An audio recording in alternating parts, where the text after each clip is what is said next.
Hello there. So, it's good to see you. Well, this will officially be one of the first videos actually reviewing cosplays I've done before. Actually, I think the Chainsaw Man was the first one. But I think to sort of start this off, because this is actually the first video after a certain fan viewership contest for anyone that watches Mika Malatica. I'm going to say that I am very surprised at the reaction of people in chat. Steampunk Daddy indeed. Take with that what you will. But anyway,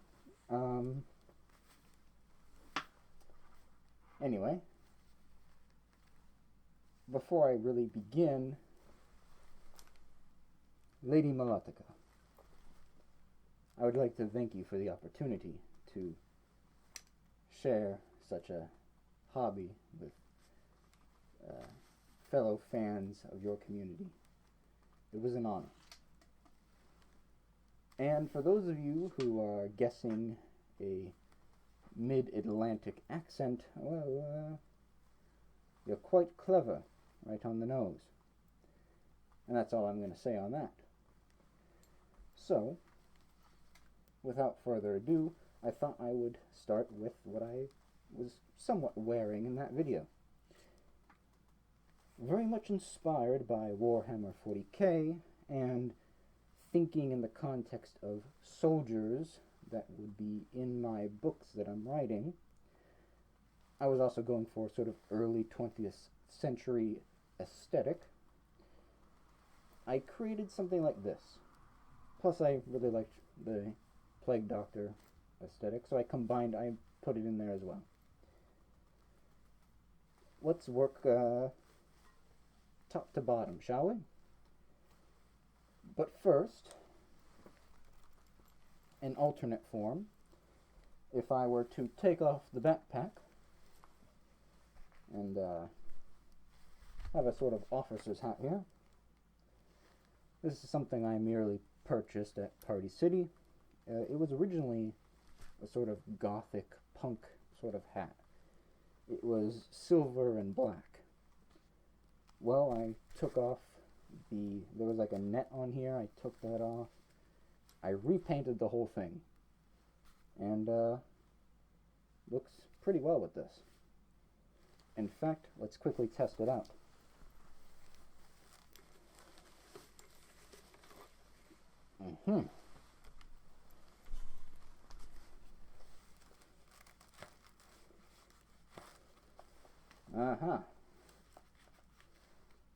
I think it looks pretty well. And, of course, take off the backpack, and the officers would travel a bit more lightly equipped and everything. So, that's basically that. That's the only real difference.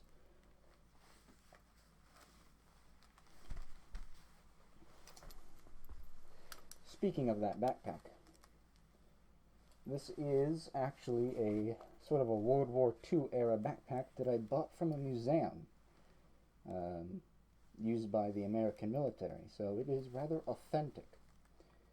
I've restored a few parts and maintained them, but I was still kept an overall rustic, weathered look to make it look like, hey, I've been in the trenches in combat, that sort of thing.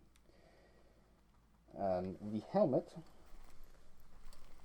also World War I, World War II era. This was a sort of civilian defense helmet. A lot of construction, trade workers, and foremans would use this. It is actually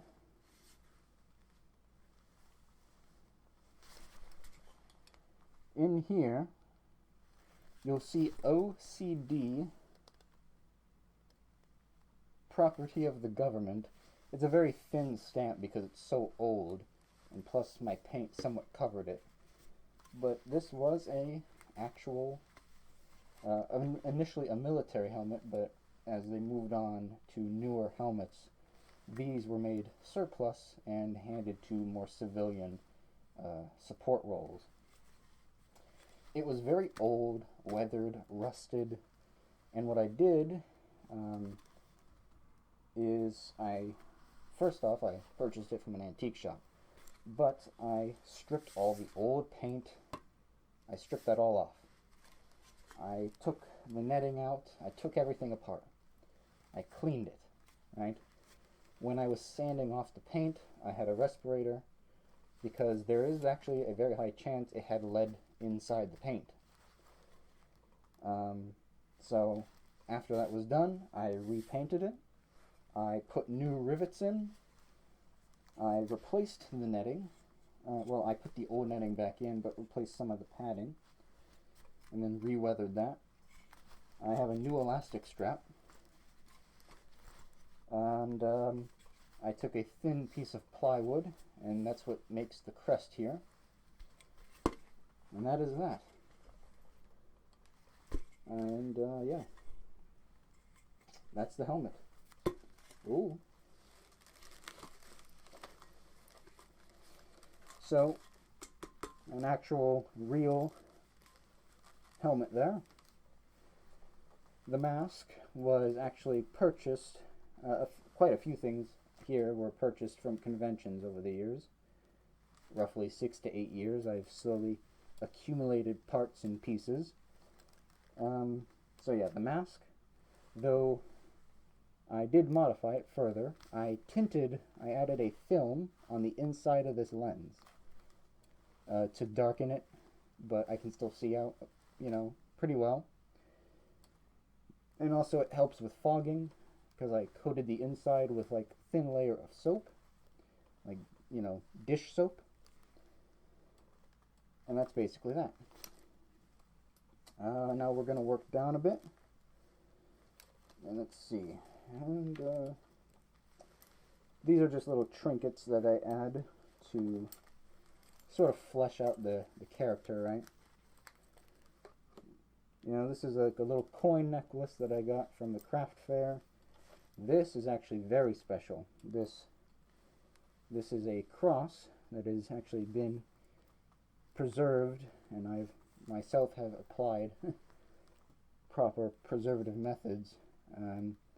It's been in my family for centuries. It is very old, but also very robust. Like, you can still tell this is a very robust piece.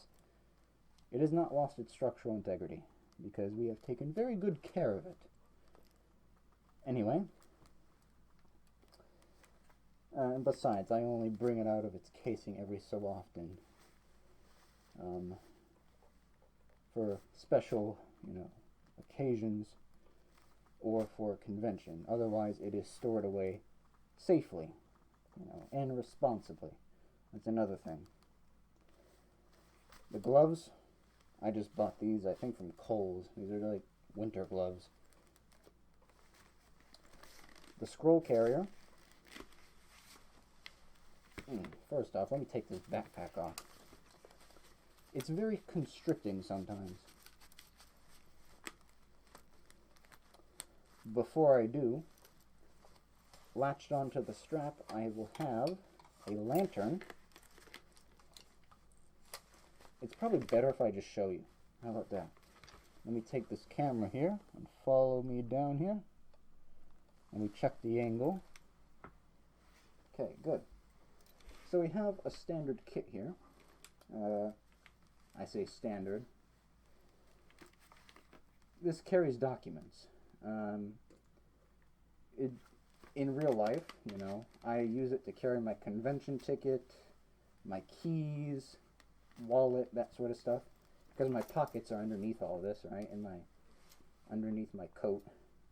So having it in this, I can quickly pop it open, get it out, and keep it away. Let's see, lantern. I purchased it from Party City, but I weathered it. I took, again, some sandpaper, metal, don't know what they're called, but they're basically metal bars that you can use to sand and grind metal. I took actually some dirty water, quite literally, very rudimentary methods, but I muddied up the glass a bit. Here, let me show you.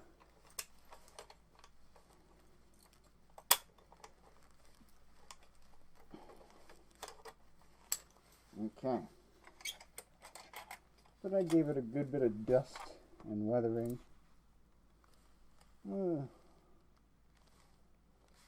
It does work still.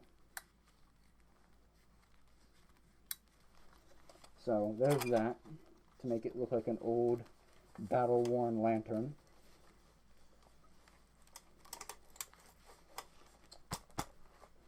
And let's see, what else? So yeah, school carrier.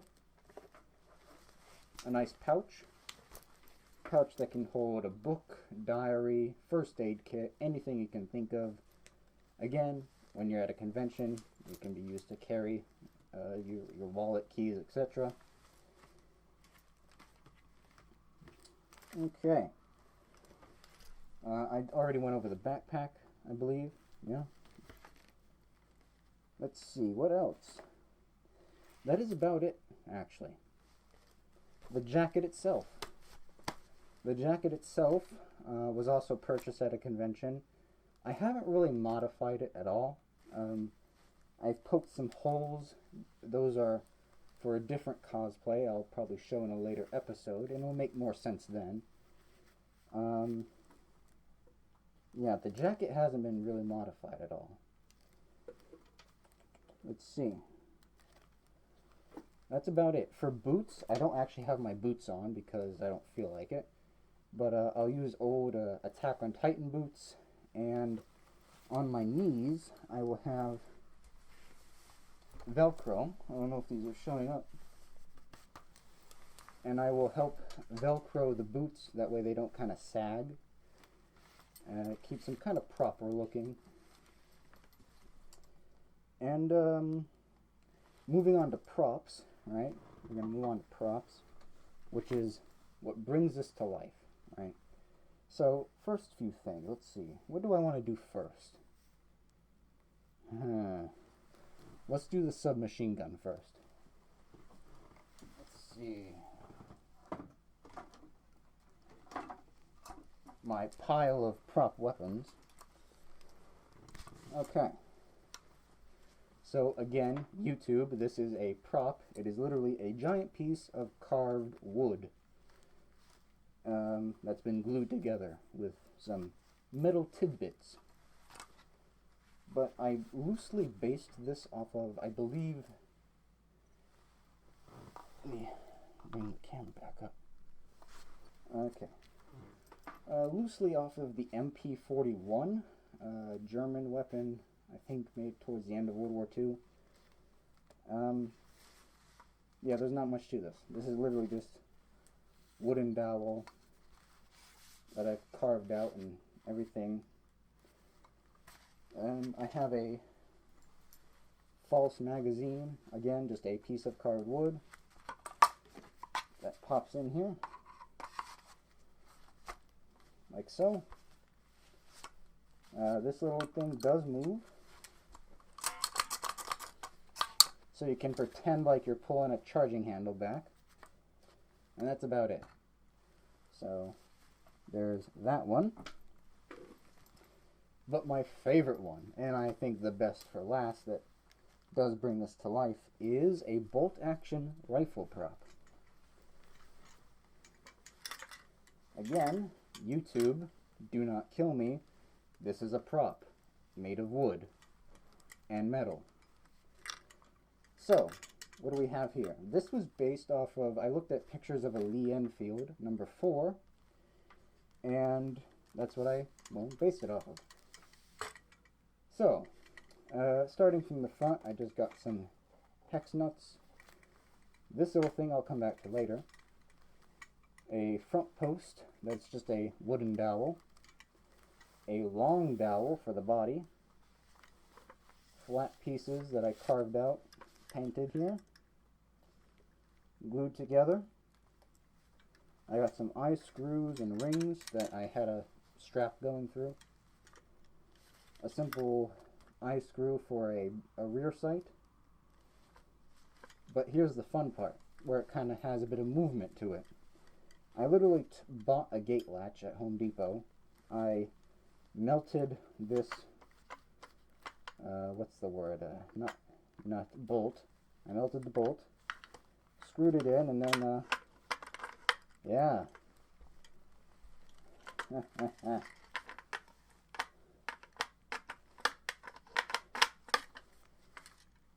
It's fun. Because it feels, it brings it to life, you know. Now, this part here, I said I'd come back to. I have a little prop bayonet. And I used a cabinet latch, right? If you see those little rollers. And it pops right on. And the barrel fits right through that hole. Easy off, easy on. Well, not so easy on. Okay, there we go. And it's not the most sturdy, but again, it's just for aesthetic looks, right? Again, all made of wood. So there's that. Alright. Let's see, what else? There's not much else. Actually, I don't think there is any. And that basically concludes this. Again, started with a book character that I was trying to sort of visualize. I drew some inspiration from real life, from Warhammer a little bit, and just kind of put this together over the years, making modifications, mostly making the props. The costume itself, as you probably noticed, is mostly purchased items that have been bashed together.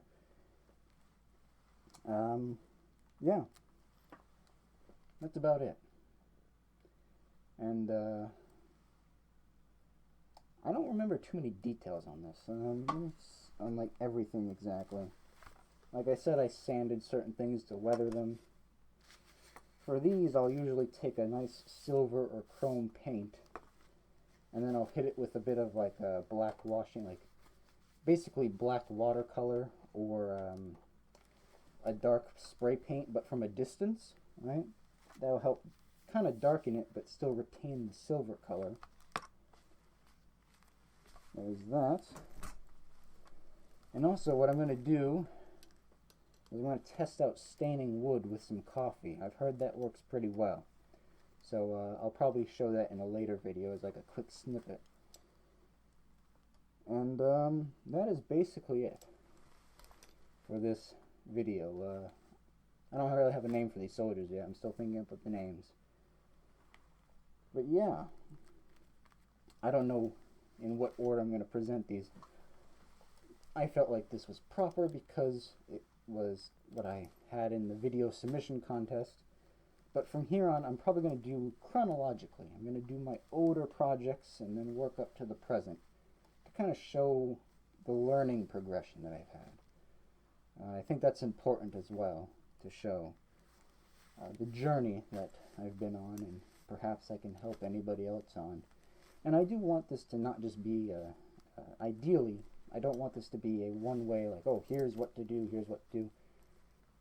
My ideal scenario is we all are sharing tips and tricks, you know, kind of like a subreddit, almost, you know. I know there's a cosplay prop subreddit, you know. And that's kind of what I'm going for, I guess, in a more video YouTube form while I'm cataloging all this stuff. And yeah.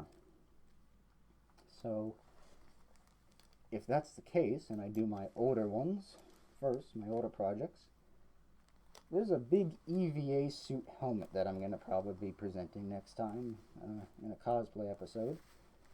So that'll be very interesting, because oh boy, that was a fun project. That's all I can say. So once again, many thank yous to Lady Malatika and Lady Giga. I believe that was her name, right? Was that her name? the other one that was with Mika. I apologize for forgetting your name already. But thank you to the both of you for giving me and everybody else this opportunity to just share, because it does really, it's a huge motivational and emotional boost to everybody to be able to share these skills that we have, you know. It does, I don't really have words to describe it. So thank you. And to anyone that may be watching this, thank you for joining me. And I'll catch you in the next one. Peace.